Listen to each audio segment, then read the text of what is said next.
உங்கள் நடுவில் என் வாசஸ்தலத்தை ஸ்தாபிப்பேன்.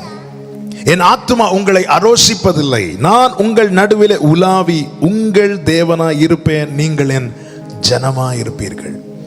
இந்த வார்த்தையை மையமாக வைத்துதான் சில வாரங்களாய் நாம் தியானிக்க தேவன் கிருபை செய்தார். அதில் விசேஷமாய் நாம் கடந்த வாரங்களில் தியானித்தது, ஆமென், ஊழியம் செய்கிற ஆசாரியன் அணிகிற வஸ்திரங்கள் அவைகள் எப்படிப்பட்டவைகளாய் இருக்க வேண்டும் என்பதை வைத்து, ஆமென், லேவியராகமம் யாத்திராகமம் 39வது அதிகாரத்தில் ஆசாரியன் அணிவிக்க வேண்டிய காரியங்கள் அவைகள் ஆவிக்குரிய கண்ணோட்டத்தோடு நாம் தியானிக்க தேவன் நமக்கு கிருபை செய்தார். நம்ம எல்லாம் தேவன் ஆசாரியர்களாய் ராஜாக்களாய் மாற்றி இருக்கிறார். எனவே அவைகள் நமக்கு மிக மிக மிக மிக அவசியமானபடினாலே ஆசாரியர்கள், அதாவது மகா பரிசுத்த ஸ்தலத்திலே ஊழியம் செய்கிற ஆசாரியர்கள் இவைகளை அணிந்து கொண்டுதான் போக வேண்டும். அவைகளை ஆவிக்குரிய கண்ணோட்டத்தோடு நாம் தியானிக்க தேவன் நமக்கு அனுகிரகம் செய்தார். கர்த்தருக்கு எல்லா மகிமையும் உண்டாவதாக. இந்த நாளிலே நாம் ஒரு காரியத்தை விசேஷமாய் தியானிக்க கடந்த நாட்களில் ஆவியானவர் மிகவும் வலியுறுத்தினபடியினாலே அதை சிந்தையிலே வைத்து வேற செய்திக்குள்ள போக விடாம அதே தியானிக்க வைத்தபடியினாலே இந்த நாளில் கூட நான் அதில் ஒரு காரியத்தை விசேஷமாய் சொல்லி நான் ஜெபிக்க விரும்புகிறேன். 11வது வசனத்தில் இப்படி சொல்லப்பட்டிருக்கிறது, உங்கள் நடுவில் என் வாசஸ்தலத்தை ஸ்தாபிப்பேன். கர்த்தருடைய வாசஸ்தலம், கர்த்தர் வாசம் பண்ணுவதற்கு ஏற்ற இடமாய், கர்த்தர் உலாவுவதற்கு ஏற்ற இடமாய் நம்முடைய வீடு அல்லது நம்முடைய சபை காணப்பட வேண்டும். ஆமே, நாம் ஒருமித்து கூடுகிற இடம் என்பது அங்கே தேவன் வாசம் பண்ணுவதற்கு ஏற்ற வாசஸ்தலமாய் காணப்பட வேண்டும். தேவன் நம்மில் தங்கும்படிக்கு நம்முடைய சரீரம் அதற்கு ஏற்ற இடமாய் காணப்பட வேண்டும். நம்முடைய குடும்பத்தில் தேவன் உலாவும்படிக்கு நம்முடைய குடும்பம் தேவன் உலாவுவதற்கு ஏற்ற இடமாய் காணப்பட வேண்டும். கர்த்தருக்கு மாத்திர மகிமை உண்டாவதாக.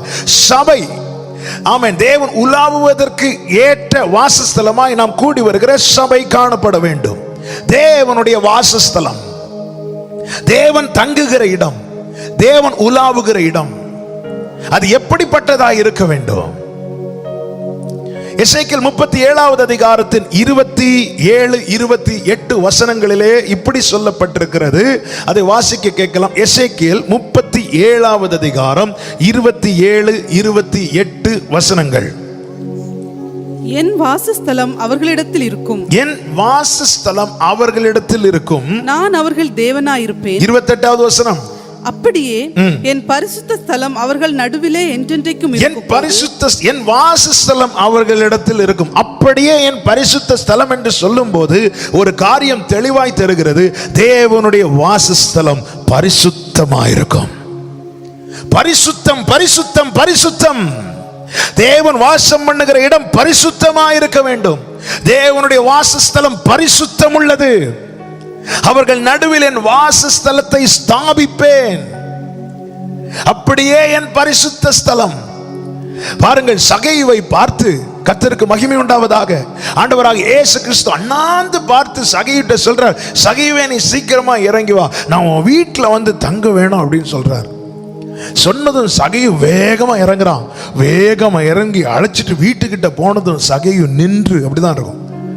சகையு நின்றுட்டு சொல்றான், ஆண்டவரே, நான் வீட்டில் அநியாயமாக கொஞ்சம் வச்சிருக்கிறேன், அதெல்லாம் எடுத்து நான் ஏழைகளுக்கு கொடுத்துறேன். யார்கிட்டையாவது அநியாயமாக வாங்கினா அதை நான் நாளத்தனையாக திருப்பி கொடுத்துறேன். ஏன் இந்த உணர்வு வந்துச்சு சகையுக்கு? ஆண்டவர் ஏதாவது சொன்னார் அவன்கிட்ட? சகையு வீட்டுக்குள்ள அதை வச்சிருக்க, இதை வச்சிருக்கிற, நான் வரமாட்டேன் ஏதாவது சொன்னாரா? இல்லை. அப்படி இருக்க ஏன் அவனுக்குள்ள இந்த உணர்வு வந்துச்சு தெரியுமா? அவன் அத்திமரத்துக்கு கீழே இருந்து அவன் வீடு வரைக்கும் இயேசுவோடு கூட நடந்தான். காட்டத்தி மரத்திலிருந்து இறங்கி அவன் வீடு வரைக்கும் எவ்வளவு தூரம் இருக்கும்னு எனக்கு தெரியாது. ஆமென். 1/2 கிலோமீட்டரா, 1 கிலோமீட்டரா, 2 கிலோமீட்டர், அது எனக்கு தெரியாது. கொஞ்ச நேரம் அந்த அத்திமரத்துக்கு கீழே இருந்து சகையு வீடு வரைக்கும் அவன் இயேசுவை கூட்டிட்டு போறான். இயேசுவோடு நடக்கும்போது ஒன்றை அறிந்து கொண்டான், ஒன்றை புரிந்து கொண்டான், தீமை அவரிடத்தில் சேராது. அவர் இருக்கிற இடம் பரிசுத்தம் உள்ளது, பரிசுத்த வாசஸ்தலம். எனவே அவன் நின்று போய் உட்கார்ந்து ரிலாக்ஸா சொல்லல, அவன் நின்று சொல்லுகிறான், ஆண்டவரே நான் அதெல்லாம் கொடுத்துறேன் ஆண்டவரே, அதெல்லாம் செஞ்சுறேன் ஆண்டவரே அப்படின்னு சொல்லும் போது ஆண்டவர் சொல்லுகிறார், இன்றைக்கு இந்த வீட்டுக்கு ரட்சிப்பு வந்தது. தேவன் வாசம் பண்ணுகிற வாசஸ்தலமாய் நம்முடைய வாழ்க்கை இருக்க வேண்டும். நம்முடைய குடும்பம் காணப்பட வேண்டும். எல்லாவற்றுக்கும் மேல நாம் கூடி வருகிற சபை, அது பரிசுத்தம் உள்ளதா இருக்க வேண்டும். பரிசுத்தம், பரிசுத்தம், பரிசுத்தம். மல்கியா 2:11 சொல்லப்பட்டிருக்கிறது. மல்கியா 2:11 இப்படி சொல்லப்பட்டிருக்கிறது, கர்த்தர் சிநேகிக்கிற பரிசுத்தம். என்னை மிகவும் கவர்ந்து இழுத்த வார்த்தைகளில் ஒன்று கர்த்தர். அந்த வசனத்தை வாசிங்க, மல்கியா 2:11. யூதா ஜனங்கள் துரோகம் பண்ணினார்கள், இஸ்ரவேலிலும் எருசலேமிலும் அருவருப்பான காரியம் செய்யப்பட்டது. கர்த்தர் சிநேகிக்கிற பரிசுத்தத்தை, கர்த்தர் சிநேகிக்கிற பரிசுத்தம். கைகளை உயர்த்தி ஆமென் சொல்லுங்க பார்க்கலாம். இப்ப நான் ஒரு கேள்வி கேட்கிறேன், உண்மையில நம்ம எதை நேசிக்கிறோம்? உண்மையில நம்ம எதை நேசிக்கிறோம்? நம்ம எதை நேசிக்கிறோமோ அதை பார்க்க விரும்புவோம், அதை பத்தி கேட்க விரும்புவோம், அதை அடைய விரும்புவோம், அதை குறித்து பேசிக் கொண்டிருப்போம். ஆமென், ஹல்லேலூயா. ஏசாயா கண்ட ஆராதனையிலே சேராபீன்கள் வாயிலிருந்து வந்த வார்த்தை என்ன? சேனைகளின் கர்த்தர் பரிசுத்தர், பரிசுத்தர், பரிசுத்தர். சேனைகளின் கர்த்தர் பரிசுத்தர், பரிசுத்தர், பரிசுத்தர். இந்த வார்த்தைகளையே சொல்லி சொல்லி சேராபீன்கள் ஆராதிக்க காரணம் என்ன? ஒன்று, அவர் பரிசுத்தர். ரெண்டு, அவர் அதை ரொம்ப நேசிக்கிறார். பரிசுத்தத்தை நேசிக்கிறவர். அப்ப நல்ல கவனமா கேளுங்க, ஆண்டவரை நேசிக்கிற, உண்மையா தேவனை நேசிக்கிறவங்க பரிசுத்தத்தை நேசிப்பாங்க. உண்மையிலே தேவனை நேசிக்கிறவர்கள் பரிசுத்தத்தை சிநேகிப்பார்கள், பரிசுத்தத்தை குறித்து பேசுவார்கள், பரிசுத்தத்தை குறித்து கேட்க விரும்புவார்கள், பரிசுத்தத்தை காண விரும்புவார்கள், பரிசுத்தத்தை அடைய விரும்புவார்கள். தேவனை நேசிக்காதவர்கள், உலகத்தை நேசிக்கிறவர்கள் என்ன பரிசுத்தம் பரிசுத்தம் பேசிட்டு இருக்கிறாங்க. ஆமென். இன்னைக்கு அநேகருக்கு பரிசுத்தம் என்கிற வார்த்தை கேட்கிறதே அலர்ஜியா இருக்கிறது. அவர்கள் உலகத்தை சிநேகிக்கிறவர்கள், தேவனை சிநேகிக்கிறவர்கள் தேவன் சிநேகிக்கிற பரிசுத்தத்தை நேசிப்பார்கள். ஆமென். தேவன் சிநேகிக்கிற பரிசுத்தம். சங்கீதம் 29:2 வாசியுங்கள். சங்கீதம் 29:2, 29வது சங்கீதம், அதனுடைய 2வது வசனம். கர்த்தருடைய நாமத்திற்குரிய மகிமையை அவருக்கு செலுத்துங்கள். பரிசுத்த அலங்காரத்துடனே, பரிசுத்த அலங்காரத்துடனே கர்த்தரை தொழுது கொள்ளுங்கள், கர்த்தரை தொழுது கொள்ளுங்கள். கர்த்தருடைய நாமத்திற்குரிய மகிமை அவருக்கு செலுத்துங்கள், பரிசுத்த அலங்காரத்துடனே கர்த்தரை தொழுது கொள்ளுங்கள். நான் அதை இப்படி சொல்ல விரும்புகிறேன், பரிசுத்த அலங்காரத்தோடு யார் தேவனை ஆராதிக்கிறார்களோ அவர்களே அவருடைய நாமத்திற்குரிய மகிமையை செலுத்துகிறார்கள்.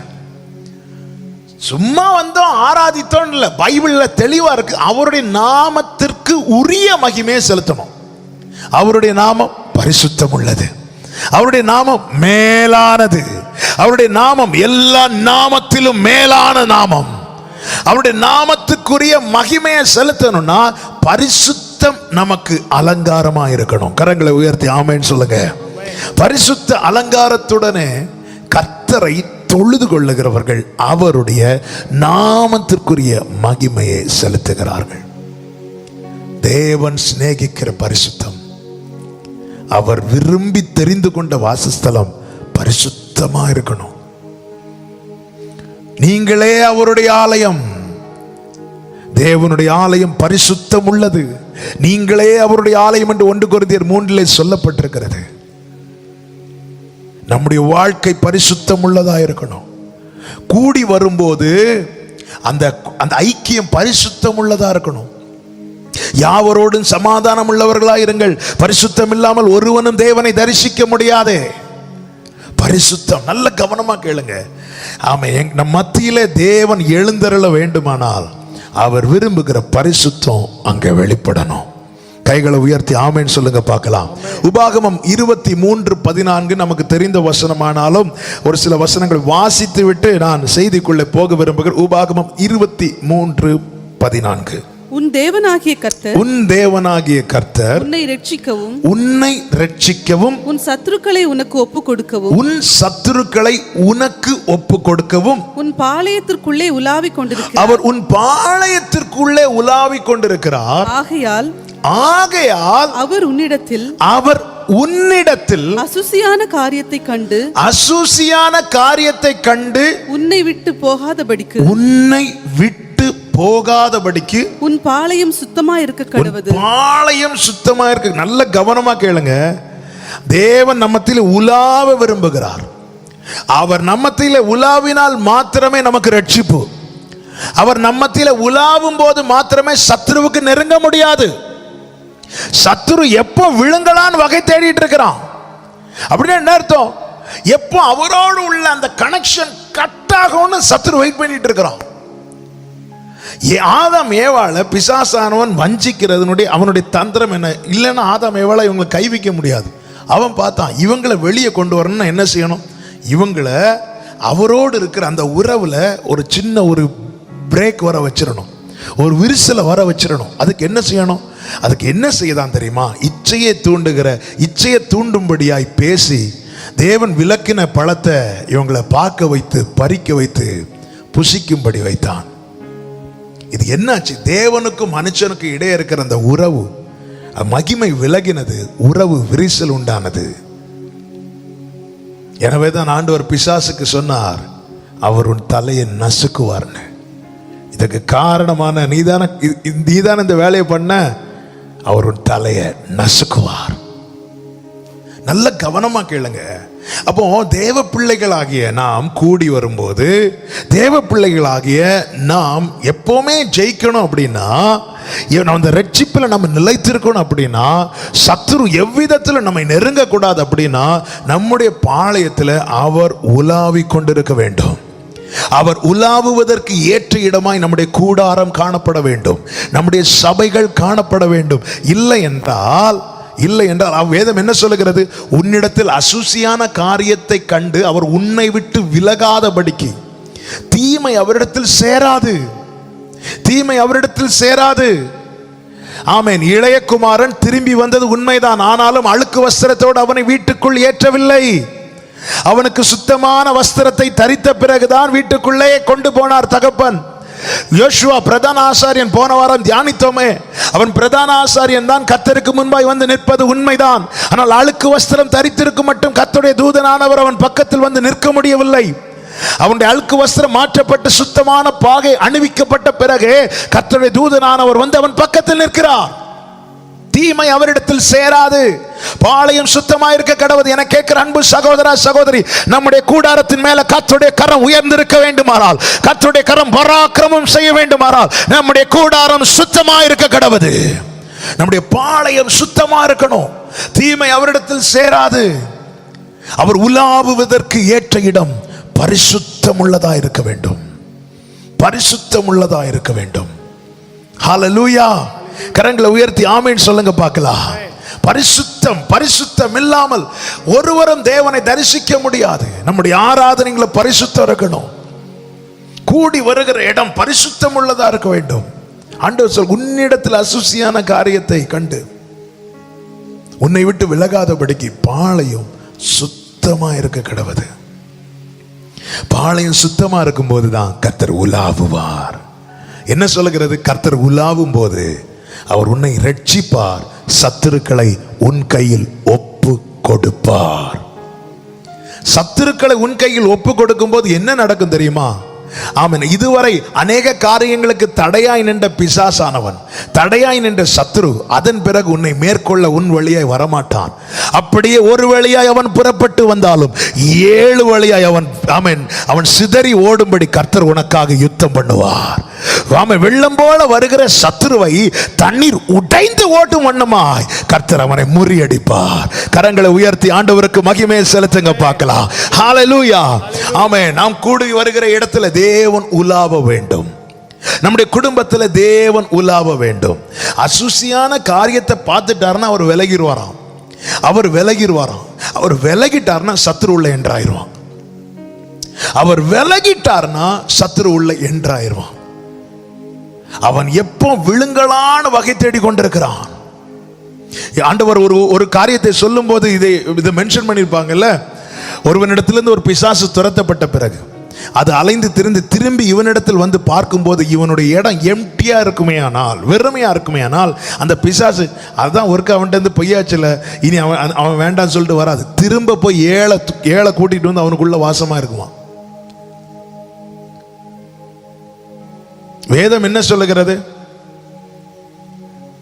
லூக்கா சுவிசேஷம் 4வது அதிகாரம் 14வது வசனத்தை வாசிங்க. லூக்கா 4:14. லூக்கா சுவிசேஷம் 4:14. பின்பு இயேசு, லூக்கா சுவிசேஷம் 13 வாசிங்க. 13. பிசாசானவன் சோதனை எல்லாம் முடித்த பின்பு சில காலம். எந்த காலம்? சில காலம். கவனிச்சிங்களா அந்த வார்த்தையை? சோதனை எல்லாம் முடித்த பின்பு போய்விட்டான்ல, சில காலம் அவரை விட்டு விலகி போனான். அப்படின்னு என்ன அர்த்தம்? திரும்பியும் வருவான். நம்ம என்ன பிரச்சனை, என்ன நினைச்சிட்டு இருக்கிறோம் தெரியுமா? ஒரு காரியத்திலிருந்து விடுதலை கிடைச்சதும் அவ்வளவுதான், இனி இந்த காரியம் அப்படி சொல்லி நம்ம அசதியா இருக்கிறோம் தெரியுமா? நிறைய காரியத்துல அசதியா இருக்கும்போது அவைகளெல்லாம் நாம் திரும்ப பிடிக்கப்படுகிறோம்.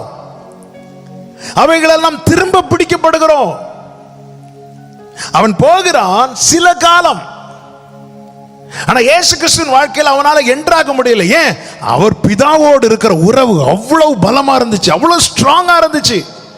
அன்னைக்கு ஒரு காரியத்தில் எனக்கு ஜெயம் கிடைச்சதுன்னு சொல்லிட்டு நான் அதை விட்டு விடுவேனே. ஆனால் எப்படி ஜெயம் கிடைச்சது? தேவனுக்கு நான் இடம் கொடுத்த போது, தேவனுக்கு இடம் கொடுத்ததும் எனக்கு விடுதலை கிடைச்சது. விடுதலை கிடைத்ததுக்கு அப்புறம் நாம் எப்பவுமே புரிஞ்சுக்கோங்க, தேவன் உலாவுவதற்கு ஏற்ற இடமாய் நம்முடைய வாழ்க்கை, நம்முடைய ஓட்டம் முடிவதை காணப்படுமே ஆனால் மாத்திரமே முடிவு பரியந்தம் அவருடைய ரட்சிப்பில் நாம நிலைத்திருக்க முடியும். உன்னை ரட்சிப்பதற்கும் சத்துருக்களை உன் கையில் ஒப்பு கொடுப்பதற்கும் அவர் உலாவிக் கொண்டிருக்கிறார். உன்னிடத்தில் அசூசியான காரியத்தை கண்டு உன்னை விட்டு விலகாதபடிக்கு அவர் விலகிட்டார்னா உள்ள என்றாயிரும் பிசாசு. இந்த கடைசி நாட்களிலே ரட்சிக்கப்பட்ட சபையே, கர்த்தருடைய வார்த்தையை கவனமா கேள். கிருபையினால ரட்சிக்கப்பட்டோம். அந்த ரட்சிப்பில் நாம் நிலைத்திருக்க முடிகிறதா? ரட்சிப்புன்னா என்னங்க? விடுதலை, மீட்பு. பாவ கட்டில் இருந்த எனக்கு விடுதலை கிடைச்சது, இப்ப அந்த கட்டு என்கிட்ட இல்ல. சாப கட்டில் இருந்த எனக்கு விடுதலை கிடைச்சது, இப்ப அந்த கட்டு என்கிட்ட இல்ல. ஒரு கட்டப்பட்ட கழுதை எப்படி கட்டவிழ்க்கப்பட்டு இயேசுவினிடத்தில் கொண்டு வரப்பட்டதோ அதே போல பாவ கட்டுகளில் இருந்த நாம் விடுவிக்கப்பட்டோம். அந்த கட்டு அவிழ்க்கப்பட்டது, அந்த நுகம் முறிக்கப்பட்டது.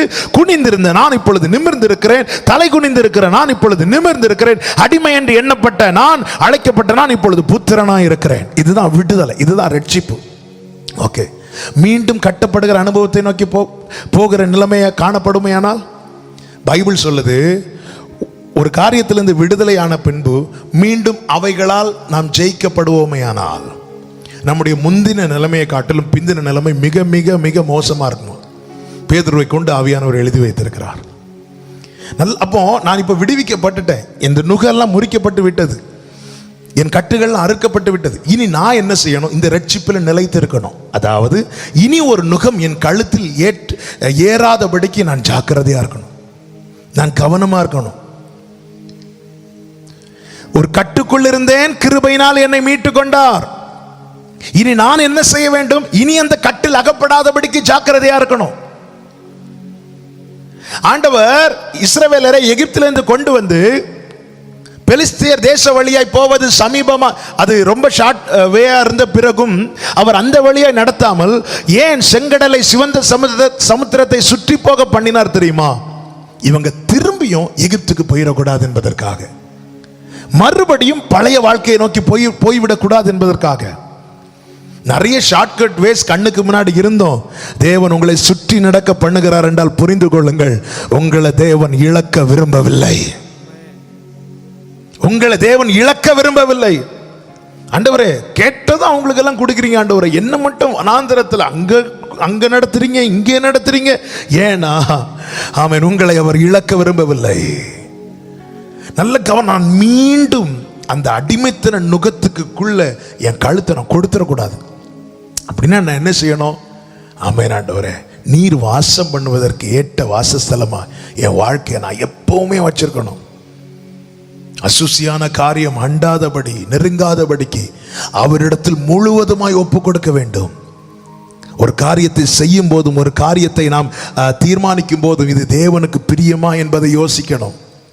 கர்த்தர் சிநேகிக்கிற பரிசுத்தம் இதில் விளங்குமா, இதில் வெளிப்படுமா, இல்லை இது என் வாழ்க்கையில் மீண்டும் என்னை அசுத்தத்தை நோக்கி தான் கொண்டு செல்லுமா, என்னை பழைய வாழ்க்கையை நோக்கி தான் கொண்டு செல்லுமா, இதை நாம் சிந்தித்து தீர்மானித்து செயல்பட வேண்டும். எனவேதான் காலம் பொல்லாதது, ஞானமாய் நடந்து காலத்தை பிரயோஜனப்படுத்திக் கொள்ளுங்கள். தூங்குகிற நீ மரித்தோரை விட்டு எழுந்திரு, எப்பொழுதும் விழித்திரு, ஜாக்கிரதையாரு, எச்சரிக்கையாரு. இதெல்லாம் கடைசி நாட்களின் அடையாளங்களை குறித்து ஆண்டவராகிய இயேசு கிறிஸ்து சொல்லும் போது இந்த வார்த்தைகளை ரிப்பீட் பண்ணி சொல்லிட்டே இருப்பார். ஜாக்கிரதையாரு, எச்சரிக்கையாரு, விழித்திரு சொல்லிட்டு சொல்லுவார், முடிவு பரியந்த நிலைத்திருக்கிறவனே ரட்சிக்கப்படுவான். இனி ஒரு கட்டுக்குள் நான் போய் அகப்படக்கூடாது. இனி ஒரு கட்டுக்குள் நான் போய் அகப்படாமல் இருக்க வேண்டுமானால் என் பாளையத்துக்குள்ள எப்பொழுதும் அவர் உலாவிக் கொண்டிருக்க வேண்டும். என் பாளையத்துக்குள்ள எப்பொழுதும் அவர் உலாவிக் கொண்டிருக்க வேண்டுமானால் என் பாளையம் அவர் விரும்புகிற பரிசுத்தமாக இருக்க வேண்டும். கர்த்தர் சிநேகிக்கிற பரிசுத்தம் என் குடும்பத்தில் வெளிப்பட வேண்டும், என்னுடைய தனிப்பட்ட வாழ்க்கையில் வெளிப்பட வேண்டும். ஆமென், ஆமென், ஹல்லேலூயா. என்னுடைய கூடாரத்தில் வெளிப்பட வேண்டும், கூடி வருகிற சபையிலே வெளிப்பட வேண்டும். கர்த்தர் சிநேகிக்கிற பரிசுத்தம் லேவியராகமம் 20:26 சொல்லப்பட்டிருக்கிறது. அந்த வசனத்தை வாசிங்க. லேவியராகமம் 20வது அதிகாரம் 26வது வசனம். கர்த்தராகிய நான் பரிசுத்தராய் இருக்கிறபடினாலே நீங்களும் எனக்கேற்ற பரிசுத்தவான்களாய் இருப்பீர்களாக. கர்த்தராகிய நான் பரிசுத்தராய் இருக்கிறபடினாலே நீங்களும் எனக்கு ஏற்ற பரிசுத்தம். அப்படின்னு என்ன அர்த்தம் தெரியுமா? என்னில் வெளிப்படுகிற பரிசுத்தம் என்பது எனக்கு திருப்தியாகிறதுக்கு அல்ல, அவருக்கு திருப்தியாகணும். நான் பரவாயில்ல, நான் இன்னைக்கு அவங்களோட நல்ல ஜெபம் பண்ணிட்டேன், இவங்களை அதாவது எனக்குள்ள நம்ம பிரச்சனை என்ன அப்படின்னா, சில காரியங்களை நம்ம அவாய்ட் பண்ணிட்டு நாம திருப்தி அடைகிறோம். ஓகே, இவங்களை விட நான் பரவாயில்ல, இவங்களை விட நான் பரவாயில்ல. ஆண்டவர் சொல்லுகிறார், நீ பரிசுத்தர்களா இருங்கள் என்று ஒரே வார்த்தையை சொல்லாம எனக்கு ஏற்ற. ஏன் அப்படி சொல்லுகிறார் தெரியுமா? ஜெயங்கொள்ளுகிறவன் எவனோ, வெளிப்படுத்தின விசேஷம் 3வது அதிகாரம் கடைசி 2 வசனங்களை வாசிங்க. வெளிப்படுத்தின விசேஷம் 3வது அதிகாரம் கடைசி 2 வசனங்கள். நான் ஜெயங்கொண்டு என் பிதாவினுடைய சிங்காசனத்திலே அவரோட கூட உட்கார்ந்தது போல ஜெயங்கொள்ளுகிறவன் எவனோ அவனும் என்னுடைய சிங்காசனத்தில் என்னோட கூட உட்காரும்படிக்கு.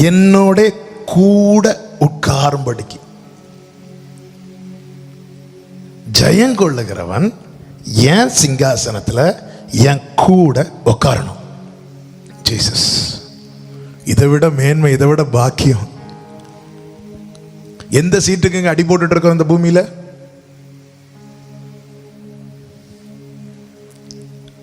எந்த ஸ்தானத்துக்கு அடி போட்டுட்டு இருக்கிறோம்? ஆண்டவர் சொல்றார், நீ ஜெயிச்சிட்டனா. ஆமென். யோவான் யாக்கோபுடைய தாயார் போய் ஆண்டவர்கிட்ட கேட்பாங்கல்ல, ஆண்டவரே ரைட் சைடில் ஒரு பையனும் லெஃப்ட் சைடில் ஒரு பையனும் இருக்கணும்.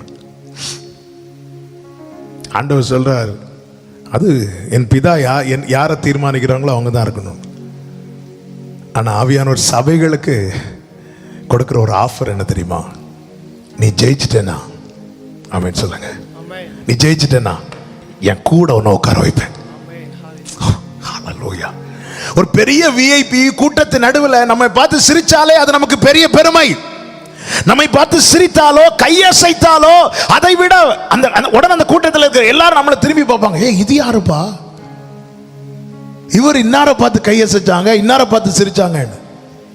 பரலோகத்திலே கோடாகோடி தூதர்கள் அவரை அப்பா பிதாவே அவரை துதித்து பரிசுத்த பரிசுத்தர் என்று ஆராதித்து கொண்டிருக்கும் போது அது நடுவில் எதற்கும் உதவாத என்னை கண்டெடுத்து தெரிந்தெடுத்து ஆமென் என்னை ஜெயிக்க வைத்து அவருடைய சமூகத்தில் கொண்டு போய் நிறுத்திட்டு சொல்றார், ஹே என் பக்கத்துல என் கூட வந்து உட்காருன்னு சொல்லும் போது இதை விட பாக்கியம், இதை விட மேன்மை வேறு என்ன இருக்கிறது? இந்த பூமியில யாராவது இதை செய்வாங்களா? கொஞ்சம் கொஞ்சம் கொஞ்சம் ஏந்தாலே அவங்க கூட நம்மளை உட்கார வைப்பாங்களாங்க? கொஞ்சம் யோசிச்சு பாருங்க. வைப்பாங்களா? வைக்க மாட்டாங்க. ஆனால் அவர் வைப்பார், அவர் வைப்பார். அப்போ நான் சொல்ல வருகிற பாயிண்ட் சொல்ல விரும்புகிறேன். அப்போ அவர் கூட உட்காரும் படிக்கு அழைக்கப்பட்டிருக்கிறோம். தேவன் விரும்புகிறது என்ன? ஹே, உனக்கான சேர்லாம் இங்க நான் ரெடியா போட்டு வச்சுட்டேன். நீ சும்மா ஏதோ ஒரு இடத்துல ஒண்ணு நான் ஏதோ ஒரு மூலையில கொண்டு வைக்க மாட்டேன், என் கூட என் பக்கத்துல. அப்படி இருக்கும்போது நீ ஒரு காரியத்தை மறந்து விடக்கூடாது. நீ எனக்கு ஏற்ற பரிசுத்தம் உள்ளவனா இருக்கணும். எனவேதான் வெளிப்படுத்தின விசேஷம் கடைசி அதிகாரங்களில் படிக்கும் போது தெரியும், பரிசுத்தமுள்ளவன் இன்னும் பரிசுத்தமாகட்டும், இன்னும் பரிசுத்தம். அதாவது நல்ல கவனம், இந்த இன்னும் பரிசுத்தம்ங்கிற வார்த்தை நம்முடைய ஓட்டம் முடிகிறது வரைக்கும் நமக்குள்ளே தொனித்து கொண்டிருக்கணும். திருப்தி அடைஞ்சிடக்கூடாது. பரவாயில்ல, இப்போ இயேசு வந்தா நான் போயிருவேன். சில சொல்லுவாங்க பார்த்துருக்கீங்களா, இப்போ அவர் வந்தா நான் போயிருவேன். நான் போயிருவேன். கடந்த நாளில் ஒருத்தர் சாட்சி சொன்னார், அவங்க ஃபேமிலியை வச்சுட்டே சாட்சி சொன்னார். வெளியே, இங்கே நம்ம சர்ச்சில் வெளியே ஒரு இடத்துல சாட்சி சொல்லும்போது ஒரு வார்த்தை சொல்றார், கர்த்தருக்கு ஸ்தோத்திரம், எனக்கு இதெல்லாம் இங்கே வீடு அது இதெல்லாம் எனக்கு பிடிக்கல, பின்ன வேணுமேன்னு சொல்லிட்டு ஒரு வீடு. ஆண்டவர் எப்போ வந்தாலும் நான் போயிடுவேன். ஆனால் என் மனைவி என் பிள்ளைங்க வருவாங்களான்னு தான் எனக்கு டவுட்டாக இருக்குன்னு. நான் உடனே அவரை பார்த்து சிரித்தேன். எனக்கு இப்போ டவுட், நீங்கள் போவீங்களான்னு. அவங்க போயிடுவாங்கன்னு கன்ஃபார்ம் ஆகிட்டேன். சிலருடைய எண்ணம் என்னன்னா, நான் போயிடுவேன் ஆனால் இவங்க எப்படின்னு தான் தெரில. இந்த இன்னும் பரிசுத்தம் என்கிற அந்த துடிப்பு நம்முடைய மூச்சு நிற்கிறது வரைக்கும் இருக்கணும். இன்னும் பரிசுத்தம், இன்னும் பரிசுத்தம். இந்த துடிப்பு இந்த துடிப்பு மட்டும் போயிடக்கூடாது. இன்னும் இன்னும் இன்னும் உம்மை அறியாணுமே, இன்னும் உம்மை நான் இன்னும் கிட்டி, இன்னும் அப்பா இது போதாதுப்பா, இன்னும் நெருங்கணும் ஆண்டவரே, இன்னும் நெருங்கணும் ஆண்டவரே. அவருக்கு ஏற்ற பரிசுத்தம் உள்ளவர்களா இருக்கணும். நல்ல கவனமா கேளுங்க. அவருக்கு ஏற்ற பரிசுத்தம் உள்ளவர்களை நாம காணப்படணும். அப்பதான் அவர் வந்து வாசம் பண்ணுவார், அவர் வந்து உலாவுவார். பஸ்கா இரவு அன்னைக்கு சீஷர்கள்ட்ட, வாங்க நம்ம ஒரு இடத்துல போய் உட்காந்து கொஞ்சம் பிரெட்டும் கொஞ்சம் ரசமும் சாப்பிட்டுட்டு போகலாம். அப்படியே சொன்னார். இல்லை, இன்னைக்கு பஸ்கா ஆசரிக்கணும், நீ போய் ஆயத்தப்படுத்து. சீஷர்கள் 2 பேர் அனுப்புறான், நீ போய் ஆயத்தப்படுத்து. எங்க ஆண்டவரை போகணும்? நீ போ. அப்போ ஒருத்தர் தண்ணி எடுத்துட்டு வருவான், அவன் எந்த வீட்டுக்கு போறான்னு அந்த வீட்டு மேல் வீட்டை கேளு, ஆயத்தப்படுத்து. சீஷர்கள் போய் ஆயத்தப்படுத்தின பிறகு அவர் அங்கே வந்து 12 சீஷர்களை உட்கார வைத்து அவர்கள் நடுவில் உலாவினார். அவர்கள் நடுவில் உலாவும் போது என்ன நடக்கிறது? அவர்கள் கழுவப்பட்டார்கள். அவர்களுக்கு அப்பம் பிக்கப்பட்டு கொடுக்கப்படுகிறது, அவர்களுக்கு ரசம் கொடுக்கப்படுகிறது. அவர் உலாவும் போது ஹல்லேலூயா, தமக்குள்ளே அவர்களுக்கு பங்கு கொடுக்கிறார். தேவன் என் வாழ்க்கையில உலாவ நான் இடம் கொடுக்கும் போது நான் சொல்லுவேன், அவர் என்னுடைய பங்கு. He is my portion. தேவன் என் வாழ்க்கையில உலாவும் போது அவர் சொல்லுவார், நீதான்பா என் பங்கு, நீதான் என் சுதந்திர வீதம். நம்முடைய குடும்பத்தில் தேவன் உலாவும் போது அவர் சொல்லுவார், இது என்னுடைய பங்கு, யாக்கோபு என்னுடைய சுதந்திரம், இஸ்ரவேல் என்னுடைய சுதந்திர வீதம். இங்கே அவருக்கு நாம் பங்கு கொடுக்கும் போது அங்கே சிங்காசனத்தில் நமக்கு பங்கு கொடுக்கிறார். இங்கே நான் அவருக்குரிய ஸ்தானத்தை, அவருக்குரிய கணத்தை, அவர் வாசம் பண்ணுவதற்கேற்ற வாசஸ்தலத்தை நான் ஏற்படுத்தி கொடுக்கும் போது அங்கே அவரோடு கூட அவருடைய சிங்காசனத்தில் அவரோடு கூட உட்காரும்படிக்கு எனக்கு அவர் கிருபை செய்கிறார். நம்ம பிரச்சனை என்ன? இங்கே அவருக்கு இடம் கொடுக்க மாட்டேன், ஆனா அங்க அவர் எனக்கு இடம் தரணும். இது என்ன லாஜிக்? இங்கே நாம் அவருக்கு இடம் கொடுக்கணும், அங்கே அவர் நமக்கு இடம் தருவார். நம்முடைய வாழ்க்கையிலே ஆண்டவருக்கான ஸ்தானம் எத்தனை? நம்முடைய குடும்பத்தில் தேவனுக்குரிய ஸ்தானம் என்ன? நம்முடைய சபை கூடி வருகிற இடத்துல தேவன் உலாவுவதற்கு ஏற்ற இடமாய் சபை காணப்பட வேண்டும், குடும்பம் காணப்பட வேண்டும், நம்முடைய தனிப்பட்ட வாழ்க்கை காணப்பட வேண்டும்.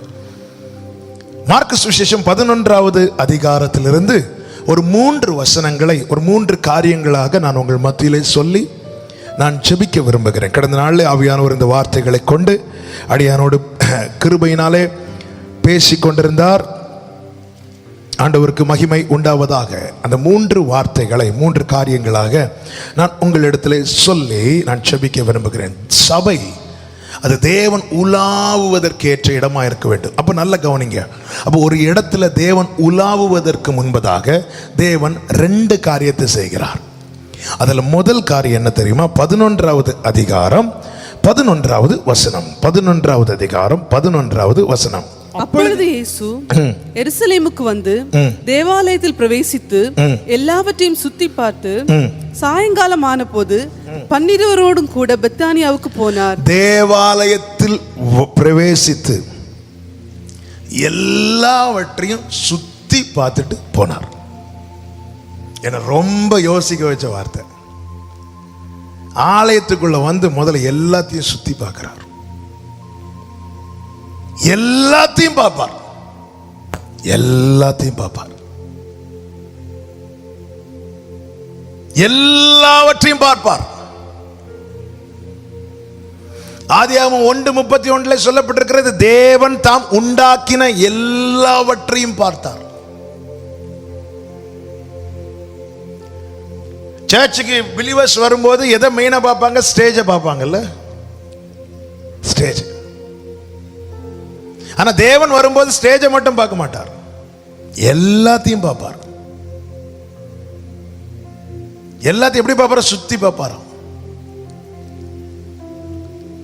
அவர் தாம் உண்டாக்கின எல்லாவற்றையும் பார்த்தார்.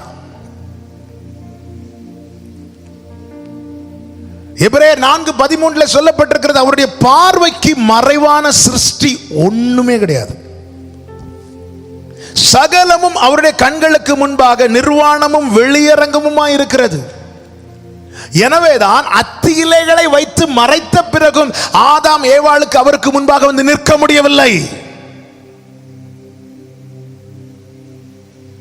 அவருடைய கண்களுக்கு மறைவாக ஒண்ணுமே கிடையாது. இதைதான் தாவீது சொல்லுகிற, உமது ஆவிக்கு மறைவாய் நான் எங்க போவேன்? நான் பாதாளத்தில் போய் படுக்கை போட்டாலும் அங்கேயும் உங்க கை வந்து என்ன பிடிக்கும்.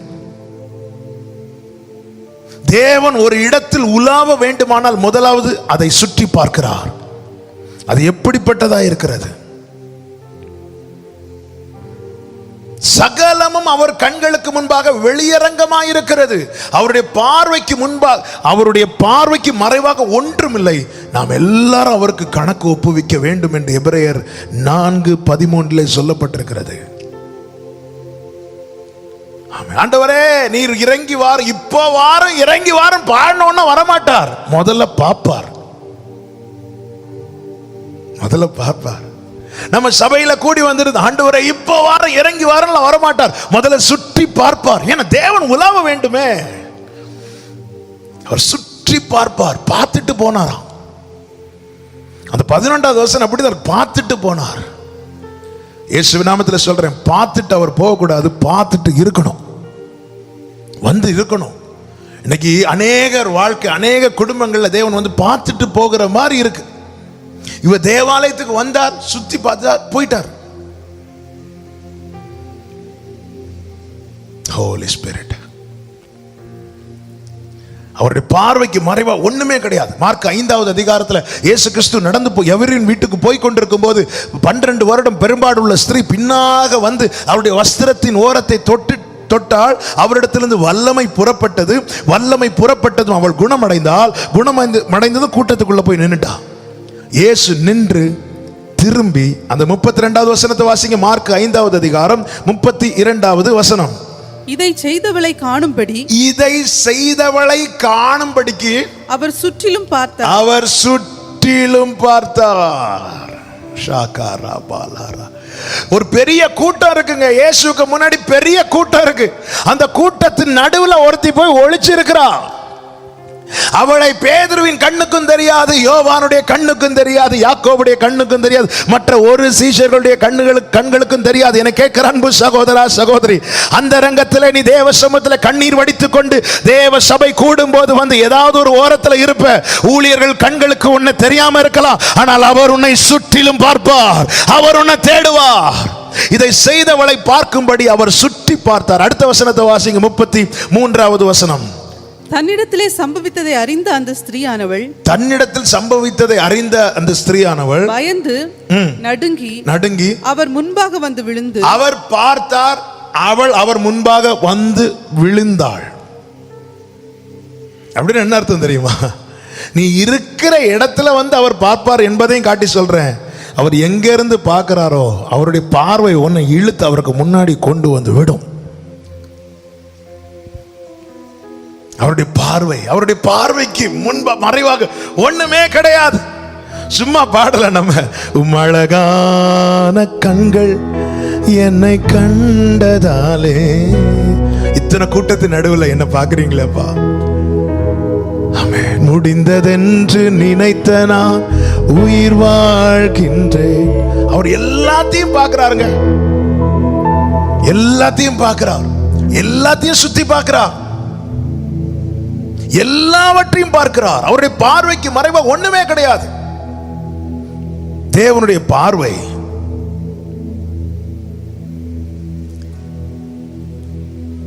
மனுஷன் பார்க்கிறபடி நான் பாரேன் என்று சொல்லுகிறார். மனுஷன் பார்க்கிறபடி ஆண்டவர் பார்க்க மாட்டார். நல்ல கவனமா கேளுங்க. தேவன் ஒரு இடத்துல வந்து உலாவ வேண்டுமானால் முதல்ல அந்த இடத்தை சுத்தி பார்ப்பார். தேவனுடைய பார்வையில 3 காரியங்கள் வெளிப்படும். அநேகம் இருக்கிறது, நான் எல்லாம் பேச நேரம் இல்லை. 3 காரியத்தை. 1 மத்தேயு 9வது அதிகாரம் 36வது வசனம். தேவன் எதை பார்க்கிறார்? ஒரு சிறு பிள்ளையை எடுத்து, மத்தேயு 9:36 தானா? அவர் திரளான ஜனங்களை கண்டபொழுது, அவர் திரளான ஜனங்களை கண்டபோது அவர்கள் மெய்ப்பனில்லாத ஆடுகளைப் போல தோய்ந்து போனவர்களாய் இருந்ததை கண்டார். கூடி வராங்க, அதுக்கு மேல படிச்சீங்கன்னா தெரியும். சகல ஜனங்கள் அவரிடத்தில் வந்தார்கள். வந்தபோது உபதேசித்தார், எல்லாருடைய நோய்களை நீக்கினார். இப்ப சரீரத்தில் ஆரோக்கியம் இருக்கு. ஆனா இப்ப ஆண்டவர் எதை பார்க்கிறாருன்னா அவங்களுடைய ஆவிக்குரிய நிலையை பார்க்கிறார். அவங்களுடைய ஸ்பிரிச்சுவல் லைஃப் எப்படி இருக்குன்னு பார்க்கிறார். ஆவிக்குரிய நிலை பார்க்கும்போது ஆண்டவர் சொல்லுகிறார், இவங்க தொய்ந்து போய் இருக்கிறாங்க.